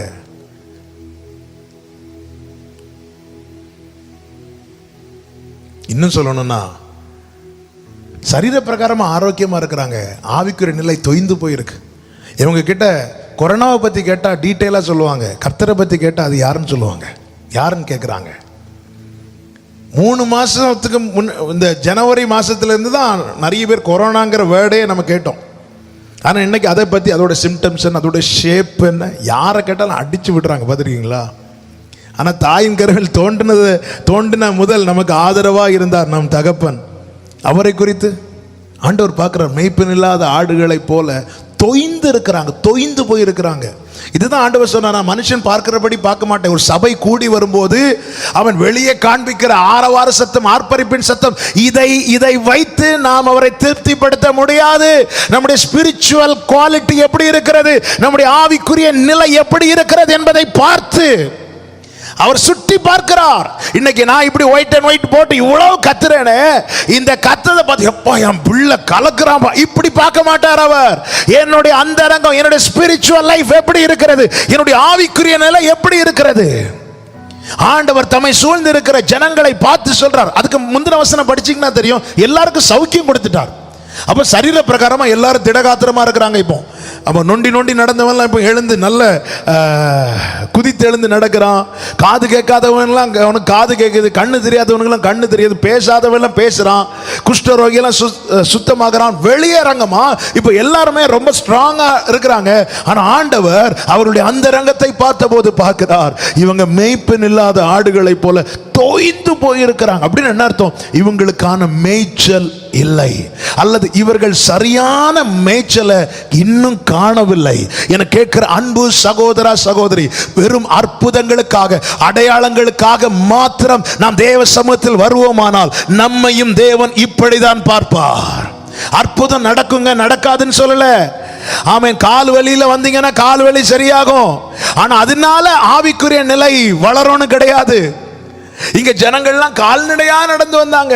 ஆண்டவர் உபதேசித்தார், அற்புதம் செய்தார், சுகம் கொடுத்தார். ஆனா இவங்க ஸ்பிரிச்சுவல் லெவலை பார்த்தா இவங்க அதெல்லாம் தொய்ந்து போயிருக்கிறது. நாம சபை கூடி வரும்போது தேவன் நம்மை சுற்றி பார்ப்பார். எப்படி பார்ப்பார் தெரியுமா? நம்முடைய ஆவிக்குரிய நிலை எப்படி இருக்கிறது? நல்ல மேய்ச்சலை நாம் மேய்கிறோமா? வார்த்தை ஒவ்வொரு நாள் ஆண்டவரே, யோபு சொல்லுகிறான், எனக்கு வேண்டிய ஆகாரத்தை காட்டிலும் உம்முடைய வார்த்தையை நான் காத்து கொண்டேன் ஆண்டவரே. இன்னைக்கு நம்ம எல்லாம் இந்த ஜனங்களை மாதிரி எனக்கு ஒரு அற்புதம் நடக்கணும், ஒரு அடையாளம் நடக்கணும், அதுக்காக மட்டும்தான் தேவனிடத்தில் வரோமா? ஆமே. நம்முடைய ஆவிக்குரிய நிலை என்ன? இன்னைக்கு இதை கர்த்தர் பார்க்கிறார். தேவன் உலாவுவதற்கு முன்னே சபையை சுற்றி பார்ப்பார். சபையினுடைய ஆவிக்குரிய நிலை என்ன? சபை எதற்கு முக்கியத்துவம் கொடுக்கிறது? சபையில் என்ன பேசப்படுகிறது? எதை குறித்து பேசப்படுகிறது? தேவன் இதை பார்ப்பார். வெறும் இம்மைக்கான காரியங்களை மட்டும் பேசி பேசி பேசி பேசி ஜனங்களை பிரியப்படுத்தி கொண்டிருக்கிற நிலைமையா இருக்குமானால் கர்த்தர் இதே போல உடைவார். ஆண்டவருடைய உள்ளம் உடையும். நல்ல கவனமா கேளுங்க. கர்த்தர் உனக்கு அற்புதம் செய்வார் சொல்லும் போது நம்மில் வெளிப்படுகிற ஆமேன் எப்படிப்பட்டதா இருக்கிறது? அல்லது கர்த்தர் உன்னை பரிசுத்தப்படுத்துகிறவர் சொல்லும் போது நம்ம எவ்வளவு சத்தமா ஆமேன் போடுறோம்? இன்னைக்கு நாம எதுக்குங்க அதிகமா நம்மையும் தாண்டி ஆமேன் எதுக்குங்க சொல்றோம்? இன்னைக்கு கர்த்தருடைய வார்த்தைக்கு எல்லாம் ஆமென்றும் ஆமேன் என்றும் இருக்கிறது. நான் சொல்ற வார்த்தையை சரியா புரிந்து சரியா கேட்கணும். சிலர் அப்பதான் நெட் ஆன் பண்ணி இருப்பாங்க, என்ன இவர் இப்படி பேசுறாரு அப்படிம்பாங்க. நல்ல நாம உண்மையில நம்மையும் தாண்டி ஆமேன் எதுக்குங்க வருது? கர்த்தர் உனக்கு அற்புதம் செய்வார் சொல்றதுல வருதா, அல்லது கர்த்தர் உன்னை பரிசுத்தப்படுத்துவார் சொல்றதுல வருதா? வெளியரங்கமா திடகாத்திரமாய் பலமுள்ளதாய் நல்லா இருக்கிறோம், ரைட். அது சபையில மற்றவங்களும் பார்க்கும்போது இவங்க என்ன இவங்க ஜெபிக்க ஆரம்பிச்சாலே கண்ணீர் வருது, எங்க இருந்து வருதுன்னு தெரியல. இப்படியெல்லாம் பயங்கரமா நல்ல பேரெல்லாம் வாங்கலாம் வெளியரங்கமா காட்டி. ஆனா ஆண்டவருடைய பார்வை அது அல்ல. உன்னுடைய ஸ்பிரிச்சுவல் லெவல் எப்படி இருக்கிறது? உன்னுடைய ஆவிக்குரிய நிலை எப்படிப்பட்டதா இருக்கிறது? அதை பார்த்து சொல்றார். தொய்ந்து இருக்கிறாங்கப்பா. என்ன ஆண்டவரை இப்படி இருக்கிறான், இவ்வளவு ஒன்னமா இருக்கிறான், இவனை பார்த்து தொய்ந்து இருக்கிறான்னு சொல்றீங்க? இல்லப்பா, அவனுக்கு மேய்ச்சல் இல்லப்பா, சரியா அவன் மேயலப்பா, சரியான உபதேசம் அவனுக்கு இல்லப்பா, சரியான வார்த்தை அவனுக்கு கிடைக்கவில்லையே. எசேக்கியேல் 22வது அதிகாரத்தில் ஆசாரியர்களை குறித்த கர்த்தருடைய வேதனை என்ன? பரிசுத்தம் உள்ளதற்கும் பரிசுத்தம் இல்லாததற்கும் அவர்கள் வித்தியாசம் பண்ண தவறிவிட்டார்கள். பரிசுத்தம் உள்ளதற்கும் பரிசுத்தம் இல்லாததற்கு வித்தியாசம் பண்ண தவறிவிட்டார்கள். அது இருந்து இப்படி இருந்தாலும் பரவாயில்லன்னு சொல்ற அந்த காம்ப்ரமைஸ் பண்ற உலகத்தோடு ஒத்து போகிற நிலையில் ஆசாரியர்கள் காணப்படுகிறார்கள் என்று சொல்லி வேதனைப்பட்டுதான் ஆண்டவர் சொல்லுகிறார், தேசத்தை அழிக்காதபடிக்கு திறப்பில் நிக்க நான் ஒருத்தனை தேடுறேன், ஒருத்தன் கூட இல்லையே. ஏன் ஆண்டவரே? ஆசாரியர்கள் நல்லதான ஊழியம் செய்யறாங்க, நல்லதான பிரீச் பண்றாங்க. ஹே, அது உன் பார்வையில நல்லா இருக்கலாம்பா, ஆனா நான் விரும்புகிற அந்த நிலை எங்கே? பரிசுத்தம் உள்ளதற்கும் பரிசுத்தம் இல்லாததற்கும் உள்ள வித்தியாசத்தை காண்பிக்க தவறிவிட்டார்கள். மேய்ப்பன் இல்லாத ஆடுகளை போல, மேய்ச்சல் இல்லாம தொய்ந்து போயிருக்கிற ஜனங்களை பார்த்து இயேசு மனதுருகினார். கர்த்தர் நம்முடைய வாழ்க்கையில உலாவ வேண்டும் என்று விரும்புகிற அன்பு சகோதரா சகோதரி, அவர் எடுத்ததும் வந்து உலாவ மாட்டார். முதல் அவர் சுற்றி பார்ப்பார். அவருடைய பார்வைக்கு மறைவானது ஒன்றுமில்லை. இந்த வார்த்தையை கேட்டுக் கொண்டிருக்கும் போதே ஆமென், உண்மைதானே. நம்முடைய உள்ளான மனிதன் புதிதாக்கப்பட நாம் என்ன செய்கிறோம்? நாம் தேடுகிற வசனங்கள் எல்லாம் வெளியரங்கமான சரீரம் திருப்தி அடைய வேண்டிய வசனங்களை தேடுகிறோம். வேலையில பிரச்சனைனா வசனத்தை தேடுறோம், வீட்டுல பிரச்சனைனா வசனத்தை தேடுறோம். ஆமென். புருஷ மனைவிக்கு பிரச்சனைனா வசனத்தை தேடக்கூடாதுன்னு சொல்லல, ஆனா இதுக்கு மட்டும் தேடுறோம். ஆமென். ஆனால் ஆவிக்குரிய நிலை பழையது போல ஜெபிக்க முடியலையே. ரீசன் என்னன்னு யாராவது வசனத்தை தேடி என்ன ரீசன் கொடுக்கப்பட்டிருக்கிறதுன்னு பார்க்கிறோமா? பழையது மாதிரி என்னால ஊழியம் செய்ய முடியலையேன்னு சொல்லி தேவ சமூகத்திலிருந்து தேடுகிறோமா, விசாரிக்கிறோமா, கேட்கிறோமா? Thank you Holy Spirit. Thank you Father. எலியா ஏன் சொன்னா போது ஆண்டவர் என்னை எடுத்துருங்கன்னு எதுக்குங்க சொன்னா எலியா? ஏன் அவர் அப்படி சொல்றாரு? ஏன் அவருக்கு சாப்பாடு இல்லையா? சாப்பாடு குறைவால சொல்லணும்னா கேரி தாற்றண்டையில் இருக்கும்போது அவர் சொல்லி இருக்கணும். இல்ல, சாப்பாடு அவருக்கு மேட்டர் கிடையாது. ஏன் போதும் என்ன எடுத்துருங்கன்னு சொல்ல ரீசன் என்ன? ரீசன் ஒண்ணுதான். 450 பேர் தீர்க்கதரிசிகளுக்கு முன்பாக உனக்காக நின்ன, ஆனா இந்த ஒரு சிச்சுவேஷன், இயேசபேல் ஒரு சவால் விட்டதும் அந்த சிச்சுவேஷன் என்னால் நிக்க முடியல ஆண்டவர், உங்களுக்காக நிக்க முடியல ஆண்டவர் என்னால. இனி நான் வாழ தகுதி இல்லாதவன், இனி நான் வாழ தகுதி இல்லாதவன், எடுத்துருங்க. எலியாவுக்கு சாப்பாடு குறைஞ்சதுனால அவன் என்ன எடுத்துருங்கன்னு சொல்லல. அவனுக்கு உறைவிடம் மறைவிடம் இல்லாததுனால என்ன எடுத்துருங்கன்னு சொல்லல. உங்களுக்காக என்னால நிக்க முடியல, இனி நான் வாழ தகுதி இல்லாதவன், எடுத்துருங்கன்னு சொன்னதும் இதுக்கு முன்னாடி அவனுக்கு சாப்பாடை கொண்டு காகத்தை அனுப்பினார், ஒரு ஸ்திரீயை அனுப்பினார். என் பிள்ளைய பாத்தியா, எனக்காக நிக்க முடியலன்னா தன் வாழவே விரும்பலன்னு சொல்லி சூட செடிக்கு கீழே படுத்திருக்கிறான் பாத்தியான்னு சொல்லி அவர் தம்முடைய தூதனை அனுப்பி தட்டி எழுப்பி, ஓடுறா நீ ஓடுற, நான் பார்த்துக்கிறேன்னு சொல்லி அவனை ஓட வைத்தார் என் ஆண்டவர். ஆமென். நம்ம எதுக்குங்க வசனத்தை தேடுறோம்? கர்த்தர் பார்க்கிற கால் எழும்புனதும் நம்ம எந்த செய்திகளை விரும்பி கேட்கிறோம்? செய்தியை போடுறோம், நீ மனம் திரும்பு, இதுதானே நான் எப்பவும் கேட்டுட்டு இருக்கிறேன். இன்னொரு செய்தியை உடனே இன்னைக்குதான் 10 செகண்ட்ஸ்ல 10 சர்ச்சு மாறுற அளவுக்கு நமக்கு தருணங்கள் கொடுக்கப்பட்டிருக்குல்ல. 10 செகண்ட்ல 10 சர்ச். ஒன்று தட்டுவோம், கொஞ்சம் லோடாச்சா உடனே அடுத்த சர்ச்சு போயிடும், அடுத்த சர்ச்சு போயிடும். இங்கேயே இருக்கு, வரிசையா இருக்கு, கைக்குள்ளே சபைகள் இருக்கு. மொபைல்ல போடணும், நெட்டு தட்டணும். நீ பரிசுத்தமாக இல்லை என்றால் இந்த செய்தி வேண்டாம், இந்த செய்தி வேண்டாம். அடுத்த செய்தி என்ன? கானா ஒரு கல்யாண வீட்டில் கர்த்தர் செய்தது போல உனக்கும் glory hallelujah, என் ஜெபத்துக்கு பதில் கிடைத்தது. எஸ், ஜெபத்துக்கு பதில் நான் இல்லை என்று சொல்லவில்லை. அதே வேளையில் அது எந்த ஜெபத்துக்கான பதில்? சரீரம் இல்ல, வாழ்க்கை, வெளியரங்கமான வாழ்க்கை, இம்மைக்குரிய வாழ்க்கைக்கான பதில். ஓகே, உள்ளான மனிதன் புதிதாக்கப்பட அல்லது தொய்ந்து போயிருக்கிற ஆவிக்குரிய நிலை மீண்டும் புதுப்பிக்கப்பட நம்ம எந்த மேய்ச்சலை மேய்கிறோம்? தாவீது சொல்லுகிறார், அவர் என்னை புல்லுள்ள இடத்தில் மேய்த்து, அவர் என்னை மேய்த்து, அவர் என்கிட்ட பேசுவார், நான் அவர்கிட்ட காட்ட மாட்டேன். ஆண்டவரே இங்க போகாதீங்க ஆண்டவரே, அங்க மேய்ச்சல் கொஞ்சம் குறைவா இருக்கும், இந்த சைடு போகலாம் ஆண்டவரே, அங்க நல்ல, நான் அவரை புல்லுள்ள இடத்தை காண்பித்து கொடுப்பேன். தாவீது சொல்ல, அவர் என்னை மேய்த்து, இன்னைக்கு எனக்கு என்ன வார்த்தையோ அதை எனக்கு தருவார். அவர் தூரத்துக்கும் சமீபத்துக்கும் தேவனாயிருக்கிறார். அவர் இம்மையிலும் ஆசீர்வதிப்பார், மறுமையிலும் ஆசீர்வதிப்பார். தேவனுடைய பார்வை என்ன? நம்முடைய வாழ்க்கை எப்படிப்பட்டதா இருக்கிறது? இத்தனை காலம் ஆமே நான் பெந்தேகோஸ்தே சபை, நான் ஆவிக்குரிய சபை என்று சொல்லி இத்தனை வருஷம் ஆராதித்தோமே, இதை குறித்து என்றாவது சிந்தித்திருக்கிறோமா? சம்பளம் 10 நாள் டிலே ஆனதும் ஐயோ ஆண்டவரே சம்பளம் கிடைக்கலையே, உடனே 2 நாள் ஃபாஸ்டிங், 2 நாள் ஃபாஸ்டிங். ஆமென். என்னைக்காவது பழையது மாதிரி என்னால ஜெபிக்க முடியலையே, பழையது போல என்னால் உமக்காய் நிற்க முடியலையே, ஓட முடியலையே, உமக்காய் வைராக்கியம் பாராட்ட முடியவில்லையே என்று சொல்லி தொய்ந்து போன ஆவிக்குரிய நிலை மீண்டும் கட்டி எழுப்பப்பட, புதுப்பிக்கப்பட நாம எந்த மேய்ச்சலை மேய்கிறோம்? ஆமென். நமக்கு முன்பாக ஆகாரம் இருக்கிறது, தேவன் வைத்திருக்கிறார். ஆனால் நம்முடைய உள்ளம் அதையெல்லாம், அதை விரும்ப மாட்டேங்குது.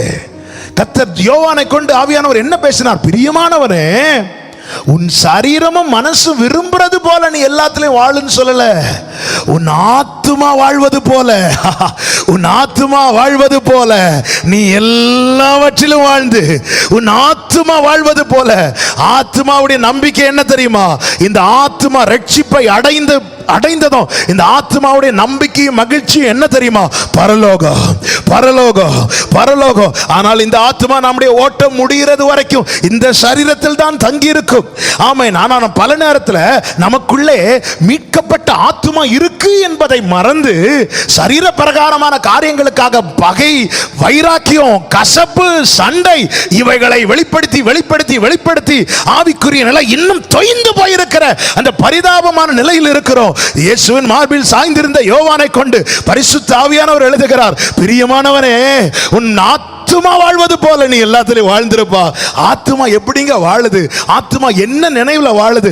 ஆத்துமாவுக்கு ஒரே நினைவுதான், ஆமென், என்னை அழிவின் குழிவிலிருந்து மீட்ட என் இரட்சகர், என்னுடைய குடியிருப்பு பரலோகத்தில் இருக்கிறது, அங்கே இருந்து இரட்சகர் வர நான் எதிர்பார்த்து காத்து கொண்டிருக்கிறேன். என் ஆத்துமா உம்மை நோக்கி அமர்ந்திருக்கும், என் ஆத்துமா கர்த்தரில் களி கூர்ந்து மகிழ்ந்திருக்கும். அவருடைய பார்வை என்ன?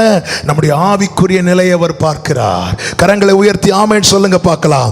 யோவான் சுவிசேஷம் 1வது அதிகாரம் அதனுடைய 47வது வசனத்தை வாசிக்க கேட்கலாம். யோவான் சுவிசேஷம் 1வது அதிகாரத்தின் 47வது வசனம். இயேசு நாத்தான் வேலை தம்மிடத்தில் வர கண்டு, இயேசு நாத்தான் வேலை தம்மிடத்தில் வர கண்டு அவனை குறித்து இதோ கபடற்ற உத்தம இஸ்ரவேலன் என்று சொன்னார். உடனே நாத்தான்வேல் என்ன கேட்கிறார்? 48வது வசனம். அதற்கு நாத்தான்வேல், நீர் என்னை எப்படி அறிவீர்? உங்களுக்கு எப்படி ஆண்டவர் தெரியும்? இப்பதான் ஆண்டவர் சர்ச்சுக்கே வந்திருக்கிறேன். நான் இப்பதான் ஆண்டவர் வந்திருக்கிறேன். உங்களுக்கு என்ன எப்படி ஆண்டவர் தெரியும்? அதுக்கு ஆண்டவர் என்ன சொல்றார் பாருங்க. இயேசு அவனை நோக்கி பிலிப்பு உன்னை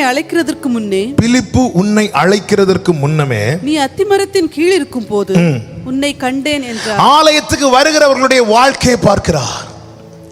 நீ இங்கே என்னிடத்தில் வருவதற்கு முன்னாடி நீ அத்திமரத்துக்கு கீழே இருந்தால் அதெல்லாம் நான் பார்க்கிறேன். சண்டே சபை கூடி வரும்போது எத்தனை பேர் வராங்க என்று மாத்திரமல்ல அவர் பார்க்கிறது. இவங்க இதுக்கு முன்னாடி சாட்டர்டே எங்க இருந்தாங்க, என்ன பண்ணாங்க, ஃப்ரைடே எங்க இருந்தாங்க, என்ன பண்ணாங்க, நேற்று நைட் இவங்க என்ன பண்ணாங்க, என்ன செய்தாங்க, இது எல்லாம் பார்த்து வருகிறவனை குறித்து அவர் சாட்சி கொடுக்கிறார். கபடற்ற உத்தம இஸ்ரவேலன்.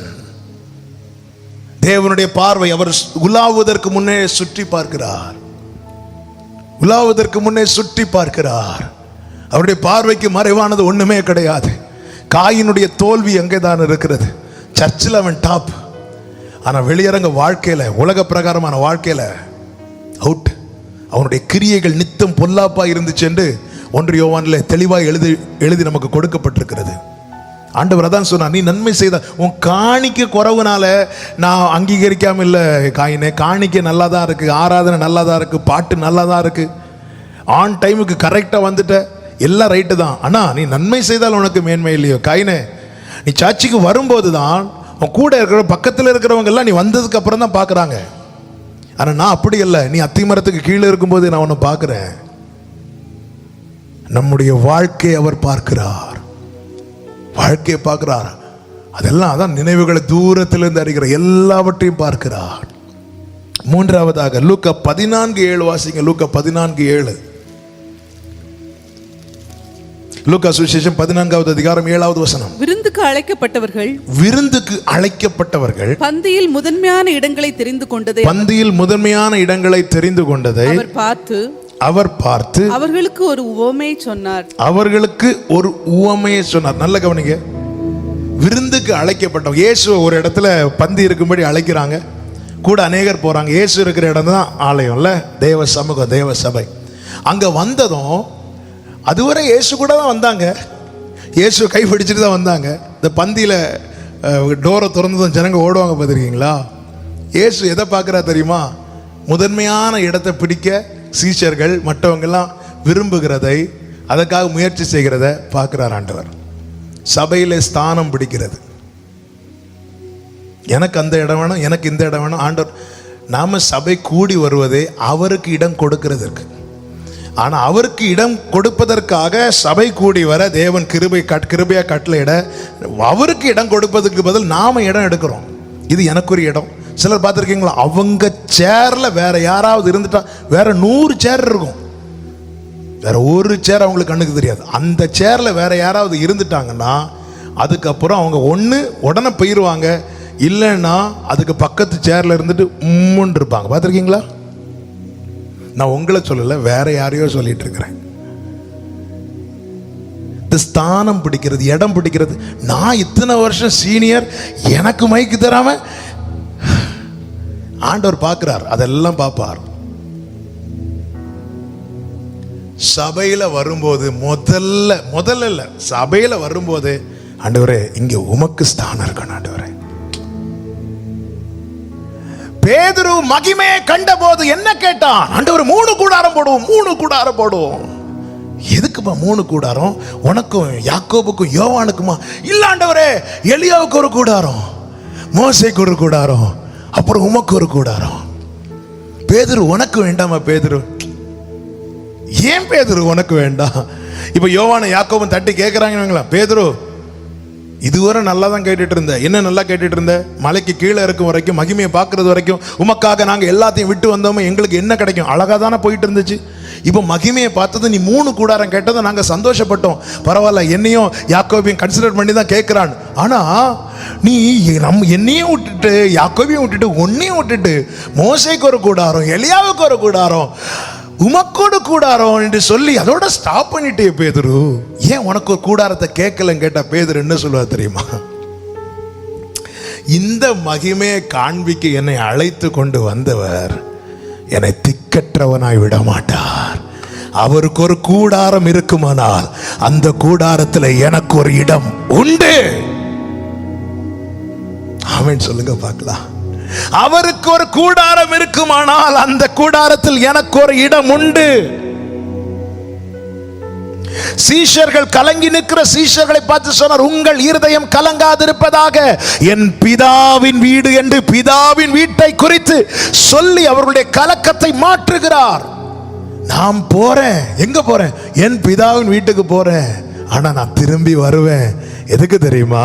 அவர் என்னுடைய பிதா மாத்திரமல்ல, அவர் உங்கள் பிதா. நான் போய் உங்களுக்காக ஒரு வாசஸ்தலத்தை ஆயத்தம் பண்ணி பின்பு வந்து உங்களை அழைத்து கொண்டு போவேன். என கேட்கிற அன்பு சகோதரா சகோதரி, தேவனுக்கு ஸ்தானம் இருக்கிறதா? அவருக்குரிய மகிமை, அவருக்குரிய கனம், அவருக்குரிய ஸ்தானம், அதை கொடுப்பதற்கு மாத்திரமே நாம் சபையாய் கூடி வர தேவன் அனுமதித்திருக்கிறாரே தவிர மற்ற ஸ்தானங்களை எடுப்பதற்கல்ல, கொடுப்பதற்கு தேவன் பார்க்கிறார். சபையில் வரும்போது எந்த மனநிலைமையில் வருகிறோம் என்பதை பார்க்கிறார். அவருக்குரிய ஸ்தானத்தை கொடுக்கிறோமா, அல்லது இது எனக்கு என்று சொல்லி அந்த முதன்மையானதை நம்ம எடுக்க விரும்புகிறோமா? தாவீது கூட இருந்த 3 பலசாலிகள் பெலிஸ்தியருடைய பாளையத்தில் போய், தாவீதுக்கு தாகமாக இருந்தது. அப்பொழுது அங்கே இருந்து கிணற்றில் இருந்த தண்ணீரை குடிக்க அவன் ஆசைப்பட்டான். ஆமென். தாவீதோடு இருந்த பலசாலிகள் தங்கள் உயிரை பணயம் வைத்து அந்த கிணற்றின் தண்ணீரை எடுத்து அவன் கையில் கொடுத்த போது, அது பிரஷியஸ் வாட்டர், அது முதன்மையான தண்ணீர். அது சும்மா கிடைத்தது கிடையாது, உயிரை பணயம் வைத்து கொடுத்தது. அப்ப அது எவ்வளவு பொக்கிஷமா பாதுகாப்பாக தாவீதுக்கு கொடுக்கப்பட்டது. ஆனால் வேதம் என்ன சொல்லுகிறது தெரியுமா? தாவீது அந்த தண்ணீரை கர்த்தருக்கென்று ஊற்றி போட்டு விட்டான். ஹல்லேலூயா, ஹல்லேலூயா. தேவன் தாவீதை மறக்கவில்லை, கைவிடவில்லை. தலைமுறைக்கும் சதா காலங்களுக்கும் தாவீதுக்கும் அவன் சந்ததிக்கும் தேவன் இரக்கம் செய்தார். சபை கூடி வரும்போது நாம ஸ்தானங்களுக்காக அடி போடுகிறோமா, இடங்களுக்காக? எனக்கு அந்த பிரையாரிட்டி கொடுக்கல, என்ன யாரும் கவனிக்கல, ஏன்ட்ட யாரும் சொல்லல, இப்படி நம்ம அடி போட்டுட்டு இருக்கிறோமா? கர்த்தர் பார்க்கிறார். கர்த்தர் பார்க்கிறார். ஆவிக்குரிய நிலையை பார்க்கிறார். நம்முடைய வாழ்க்கை முறைமைகளை பார்க்கிறார். சபையில் நாம் எந்த மனநிலையில் இருக்கிறோம் என்பதை கர்த்தர் பார்க்கிறார். ஆவியானவர் சபைகளுக்கு சொல்லுகிறதை காதுள்ளவன் கேட்க கடவன். அவர் சுற்றி பார்த்து விட்டு போனார். சுற்றி பார்க்கிறார். இரண்டாவது என்ன செய்கிறார்? 11வது அதிகாரம், மார்க்கு சுவிசேஷம் 11வது அதிகாரம் 15வது வசனத்தை வாசியுங்கள். முதலாவது 11வது வசனத்தை வாசித்தோம். அவர் சுற்றி பார்த்து விட்டு போனார். மார்க் 11:11 வாசித்தோம். இப்பொழுது மார்க் 11:15 வாசியுங்கள். அவர்கள் எருசலேமுக்கு வந்தார்கள். எருசலேமுக்கு திரும்பி வராங்க. இயேசு தேவாலயத்துக்குள்ள மறுபடியும் போகிறார். இப்போ போறது சுற்றி பார்க்கிறதுக்கல்ல, மாறாக என்ன செய்கிறார் பாருங்கள். ஆலயத்தில் விற்கிறவர்களையும் கொள்ளுகிறவர்களையும் துரத்திவிட்டு காசுக்காரருடைய பலகைகளையும் புறா விற்கிறவருடைய ஆசனங்களையும் கவிழ்த்து ஒருவனும் தேவாலயத்தின் வழியாக யாதொரு பண்டத்தையும் கொண்டு போக விடாமல் என்னுடைய வீடு எல்லா ஜனங்களுக்கும் ஜெப வீடு எனப்படும் என்று எழுதியிருக்கிறவில்லையா? நீங்களோ அதை கள்ளர் குகையாக்கினீர்கள் என்று அவர்களுக்கு சொல்லி உபதேசித்தார். முதலாவது ஆலயத்துக்குள்ள அவர் என்றாயிட்டு சுத்தி பார்த்துட்டு போயிட்டார். போனதும் மற்ற பரிசேயர்கள் என்ன நினைச்சிருப்பாங்க? அப்பா போயிட்டார். சில பார்த்துருக்கீங்களா, திடீர்னு இன்ஸ்பெக்ஷனுக்கு யாராவது உள்ள திடீர்னு கிளாஸ் ரூமுக்குள்ள என்ட்ரானதும் எல்லாம் அப்படி கப்சிப்பா சைலண்ட் ஆயிடுவாங்க. அவங்க அப்படி பார்த்துட்டு ஏதோ கொஸ்டின் கேட்காம போயிட்டாங்கன்னா, அப்பாடா போயிட்டாங்க.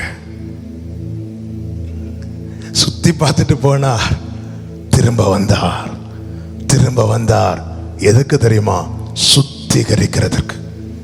என்னுடைய வீடு ஜெப வீடு என்று எழுதப்பட்டிருக்கிறது. என கேட்கிற அன்பு சகோதரா சகோதரி, ஆலயத்தில் தேவனுக்குரிய, தேவன் பிரியப்படுகிற, தேவனுக்கு உகந்த, தேவன் அங்கீகரிக்கிற காரியங்கள் மட்டும் மட்டும்தான் நடக்க வேண்டுமே தவிர வேற ஒன்றும் நடக்கக்கூடாது.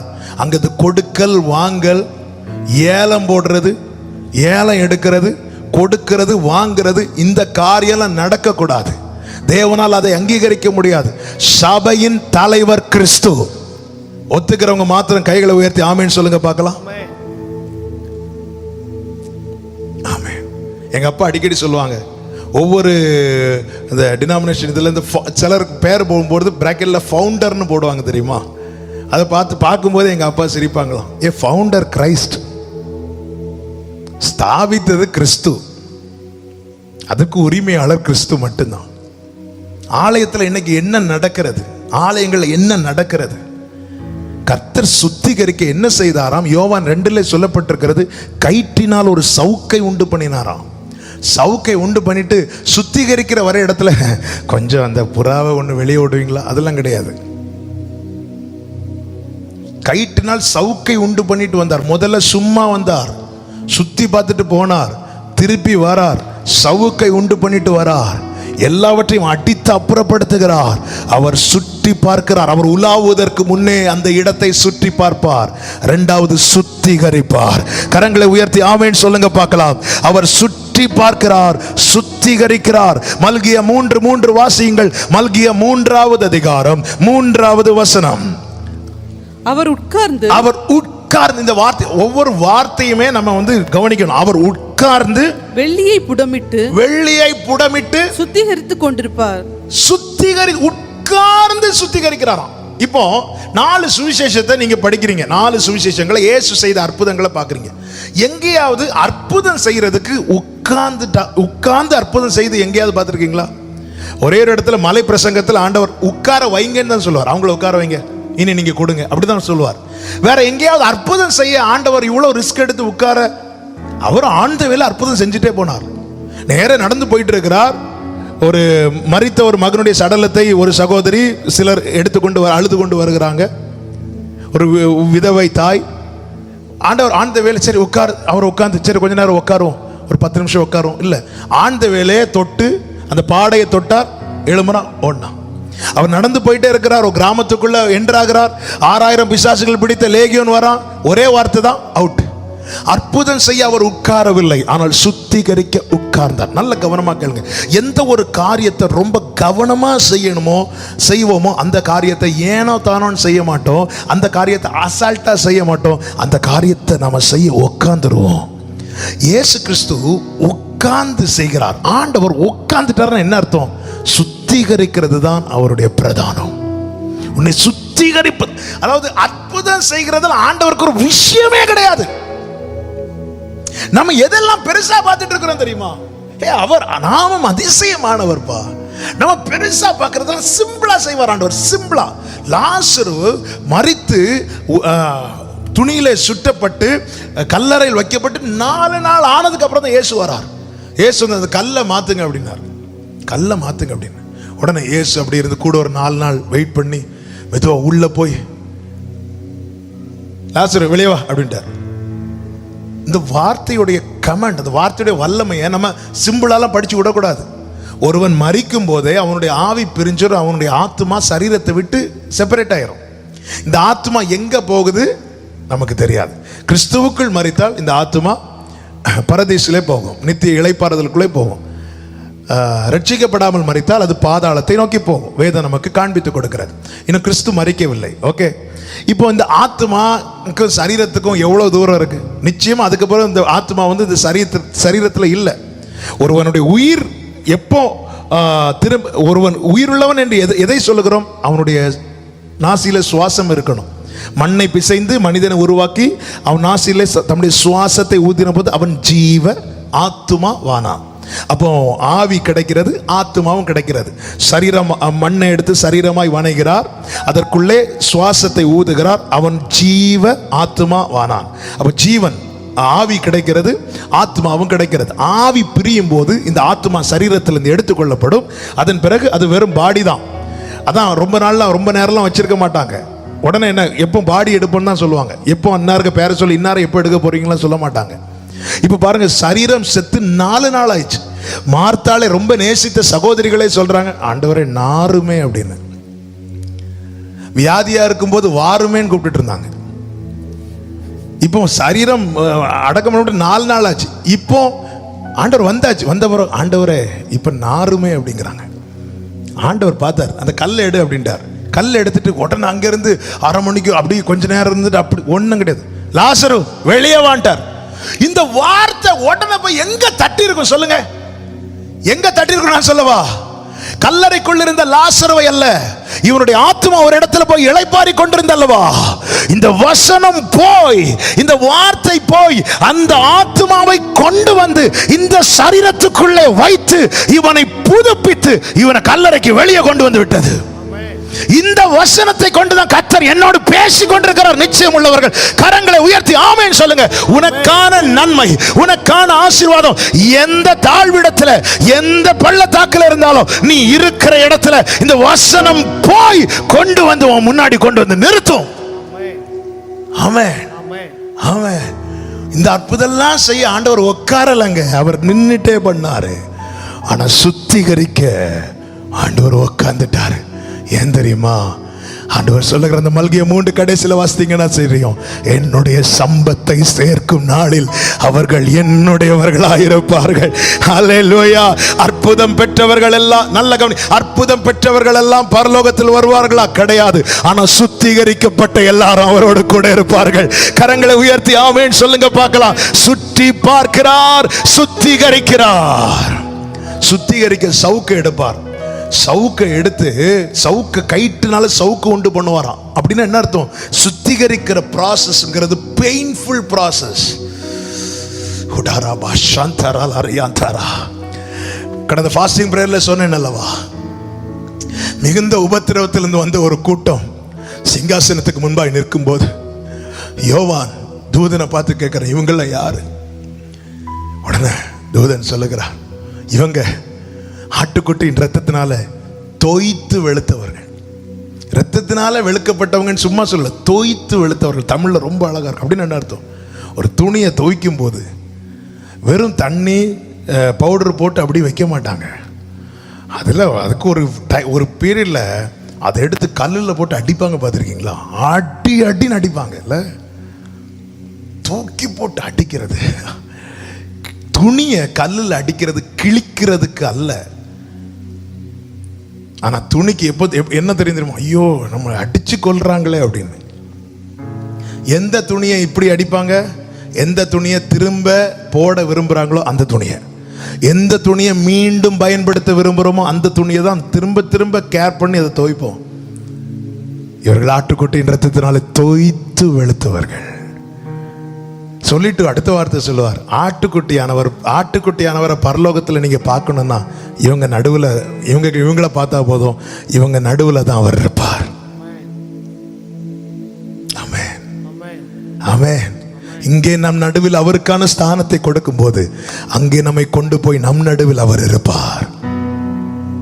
சுத்திகரிக்கிறார். இதை கேட்கும் போதே எத்தனை பேர், அப்பா நீங்க என்ன பாக்குறீங்கப்பா, என்னுடைய நிறை குறை உங்களுக்கு தெரியும்பா, என்னை கழுவும் ஆண்டவரே, என்னை சுத்திகரியும் ஆண்டவரே என்று இந்த வார்த்தையை கேட்கும் போதே எத்தனை பேர் விட்டு கொடுக்கிறீர்கள்?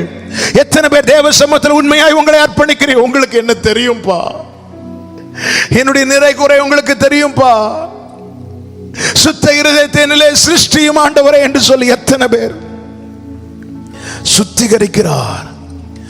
3வது அதிகாரம் யாத்திராகமம், அக்கினிக்கு முன்னாக மோசே கொண்டு நிறுத்தப்படுகிறான். நிறுத்தப்படும் போதுதான் அவன் உணர்த்தப்படுகிறான். என்ன தெரியுமா? பரிசுத்தருக்கு முன்பாய் நிற்க நான் தகுதி இல்லாதவன். உடனே அவன் முகத்தை மூடுகிறான், காலில் இருக்கிற பாதரட்சியை கழட்டி போடுகிறான்.